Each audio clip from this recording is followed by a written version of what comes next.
call it, yeah. Knocking, opportunity. I'm Gen Z. We're at Spaceside Studios. This is my shit. Feel me? Hassel G, the genius. Feel me? We in Spaceside Studios. If I'm in your area, I'm probably high like 51. Yeah. This kinda high, this shit's gonna last. I'm out my mind, shit's moving too fast. Yeah. I try to find, but I can't go back. No. 51, I don't feel so trapped.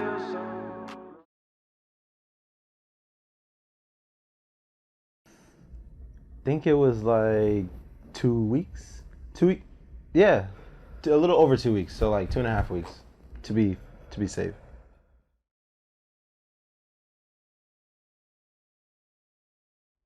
Oh shit! So I was at prep school, and I was thinking of like, is in Florida, and I was thinking about what would be like a fire producer name, but it was like on some joking shit at first.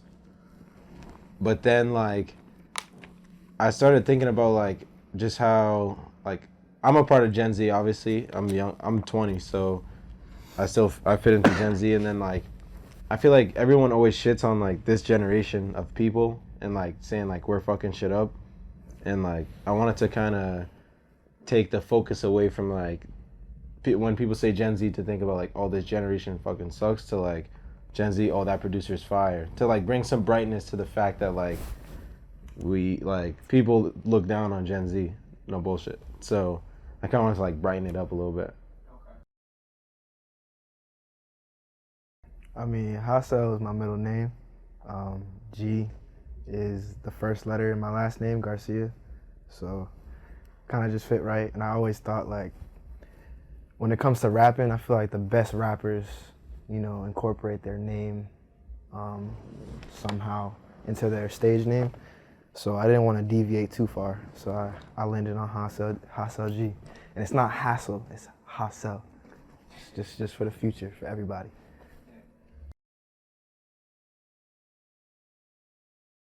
Yo, no bullshit. Our parents known each other since high school. Mm-hmm. So like, dudes knew each other from mad long, like middle school like type shit. Like even probably before that. And like since then, like dudes grew up all together. Like it was like me, Norman, Leilani, like Jew, all together. Because all our parents grew up together, all went to Range together, and they all still are pretty cool to this day. So it's like the kids all naturally like ended up being together. And then when I first started making beats, Norm was the first person I saw on my Snap who actually made music. So I was like, yo, I'm gonna hit him up, because I listened to a couple of your songs and I was like, yo, that shit's fire. And then I was like, I'm gonna hit him up. And then I hit you up, and then he answered, and since that day we've been fucking around, just putting shit together. Yeah, bro. I feel like, yeah, we knew each other mad long ago, but we kind of like, not drifted apart, but we didn't talk to each other that much. Yeah, no bullshit. And then I started making music, he started making beats, and it was just like, match made, you feel me? Like, no bullshit. Smooth.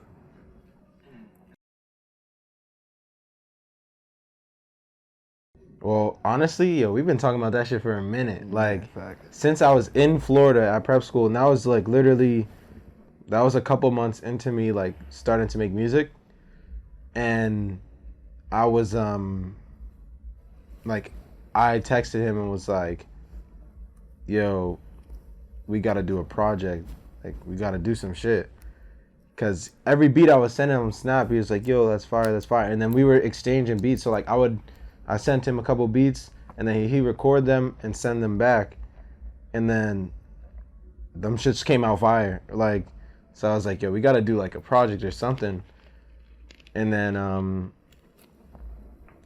yeah, we kept talking about it. And then when I came home, like, it still took a little while longer, but it was because like also I was still playing baseball and shit too. So like every time I came home, I was more like chilling, and I wasn't really focused on the music shit that much yet, because I was still playing baseball still in school and shit.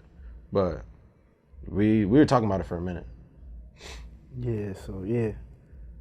He said it best, I guess, we talk about it for a grip type shit. And I feel like we didn't like know like exactly what we wanted for the project. And then we kind of just started going and making songs. And then we got the vibe for the project, you know what I mean? And it kind of just came together smoothly because it's not like we made like 50 songs and then picked out from, you know what I mean? We kind of just made songs consecutively and then it fit this just vibe that we wanted to capture, so. The name of the project is Trials and Tribulations. Yeah. Fire name. Yeah, yes sir. That's the drop on it.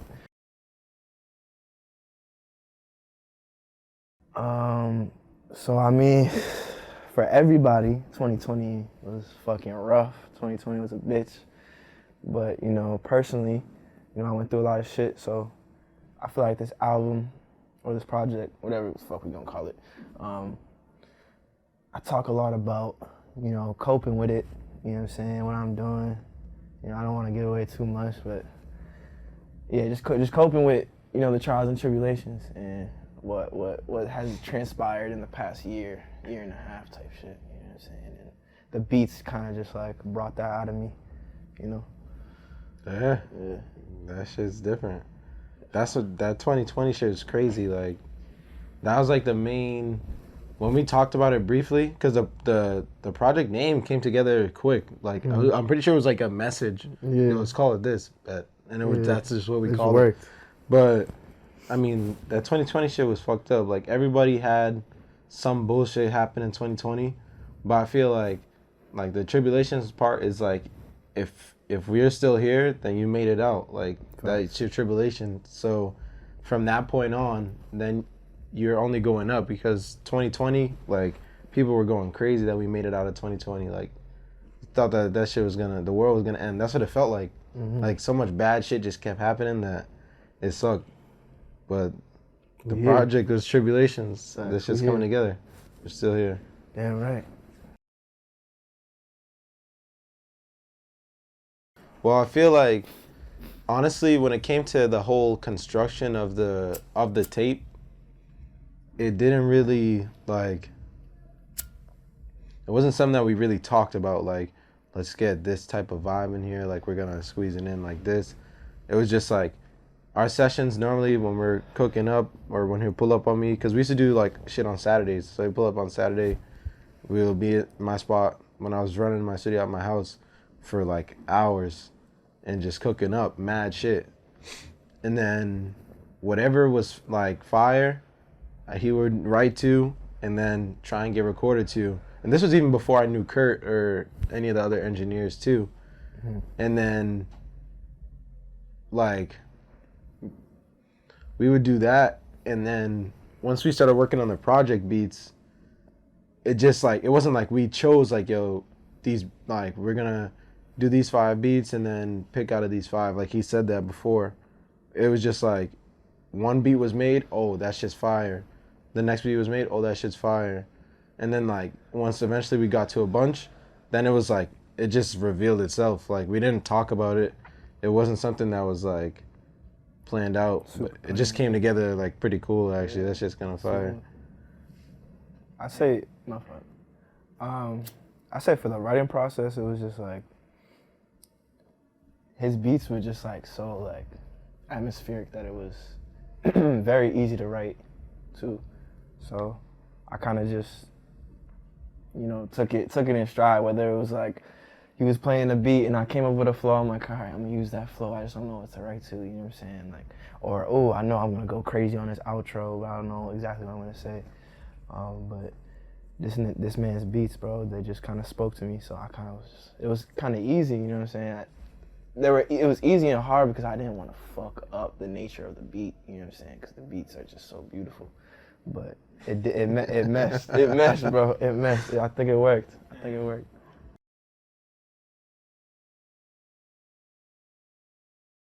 I mean, the first thing I think about is the flow, because I feel like nowadays it's more about like you need a catchy flow. You need to catch people's ears with that. You know, lyrics is very important to me, but in the process of writing, it's probably less because I need to get my flow down. And if I write a flow, it could come out nice, but a lot of the time it seems a little forced. It seems a little repetitive. But if I'm freestyling some stuff, even if I'm just humming, you know what I'm saying, on some like Kanye shit, even if I'm just like humming the flow and then like I hear it later, then I'll fill in the gaps, I'll fill in the mumbles, and I feel like that's the easiest way for me to write. But there are some times where I really need to get some shit off my chest. So the lyrics is the first thing I think about. I'm like, all right, I don't care what flow I use, this is what I'm saying. So, you know, it does differ a little bit. Yeah, that's so crazy that I be thinking, like, how the fuck can you like think of like write shit first and then find the flow while like there's no way. It's like, hard. Cause you gotta find the shit that rhymes too. At some point, you have to like have some sort of rhythm, but also like if your words, yeah, I don't know, bro. I just can't even process. My brain doesn't even process that shit. That's fire that it works like that though. And I appreciate it. That's sick.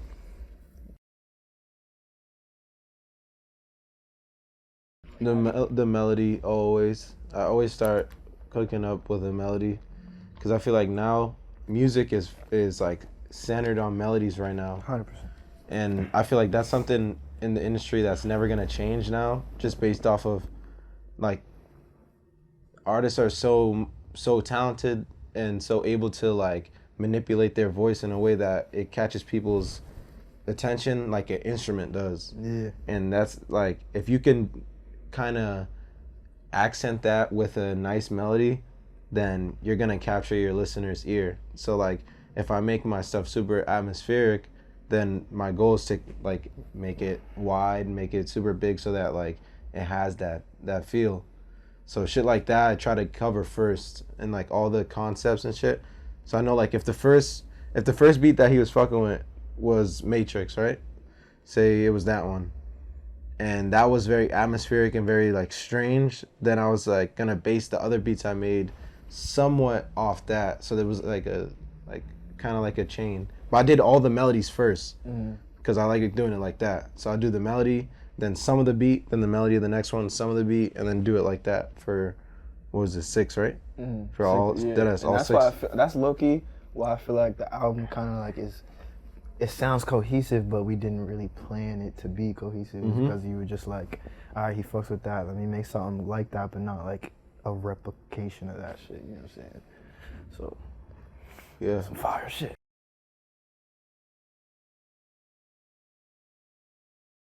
Pretty close.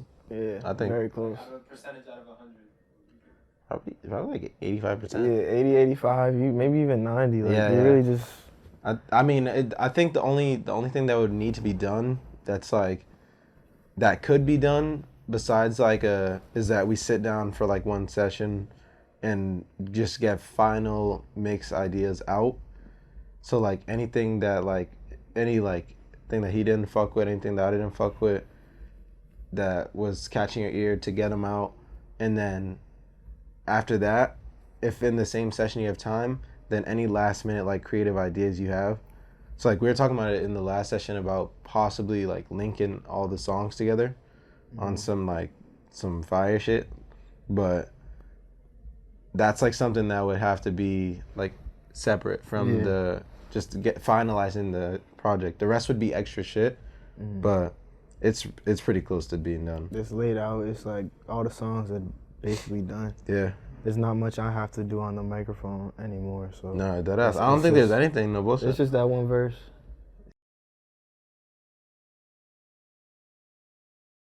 We recorded in this project at Phoenix Down. Yeah. So with basically Curtis beating. Shout out to the GOAT. Yeah, fine. Shout out to the fucking GOAT, bro. Curtis, you watching this? I love you, bro. But we be mixing it with Curtis, so wherever he's at, that's where we at, man. So it's Phoenix Down, you know what I'm saying? I know Phoenix Down partnered with I Live, so we're over there we were over there last time. But That shit was fire that's where we too. record that. Wherever Kurt's at.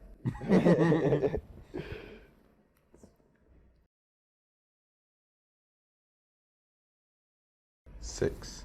6.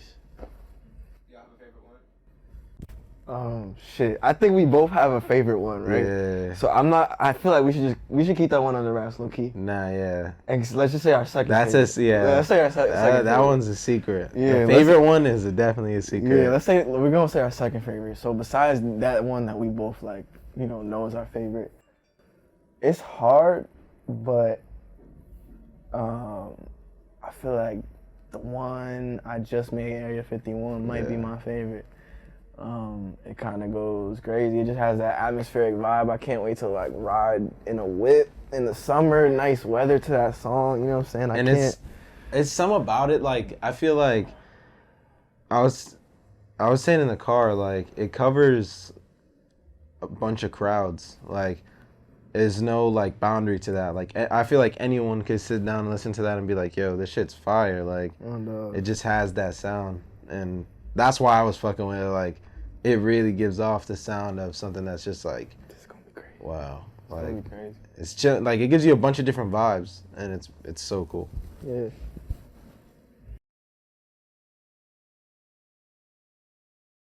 I don't think we got a single lined up. I know I got a video lined up though, so I think that's gonna be the first song. Matrix. That's probably gonna be the first song out. We just lining up cover work. God damn it. And then that's gonna be out, so people can consume that shit. We got visuals. Shout out to Tristan Reese. You know what I'm saying, for directing that shit. And fuck man, that's gonna be crazy when that comes out. I can go first. Yeah, you go first. Shit. I started like rapping. So like I started like making music when I was like 15, 16, some shit like that. But like I started like rapping like, bro, I would be like 7, 8, fucking whatever years old, 9. And I would just be, I didn't have the cable, like the on-demand cable in my room. So I had to scoot to my mom's room. I'd turn on the on-demand shit. I would go to the Music Choice. And then I would go to like Eminem, and I have like a notebook, or I go to Lil Wayne or whatever, and I have a notebook, and I watch the video, and I would just like write the lyrics, just so I like knew the lyrics and I could recite them. And so and then after that, I tried to like make my own raps like in the hallway and shit, but they weren't good, obviously, because I was mad young. But I started making music just in my crib, my closet with a USB mic. I tried to mix it, wasn't that great. And then I got my laptop like basically taken away type shit by my school. Long ass story. But then me and Alex, we went to this studio at his school, BU, and it wasn't even like a studio. It was like more for like podcasts, and like it was just like a booth really, and we just made that shit work. Like we put the SD card into like this little receiver. And then I would play the music on my Bluetooth headphones, like the beat, and then I would just like press start at the same time, the record and the start button on my phone, and then I would just spit. And then I would try to get it perfectly, and then we would put it on Alex's computer and then try to mix it. And then once we like smartened up, you know what I'm saying, and spent money and went to a studio. We went to Hassel Studios with guy Andrew, and now we working with Kurt. But yeah, I love to write, so I've been writing for forever, and that's just one of my passions. So that's where the music came from. That's fine. Yeah, appreciate you.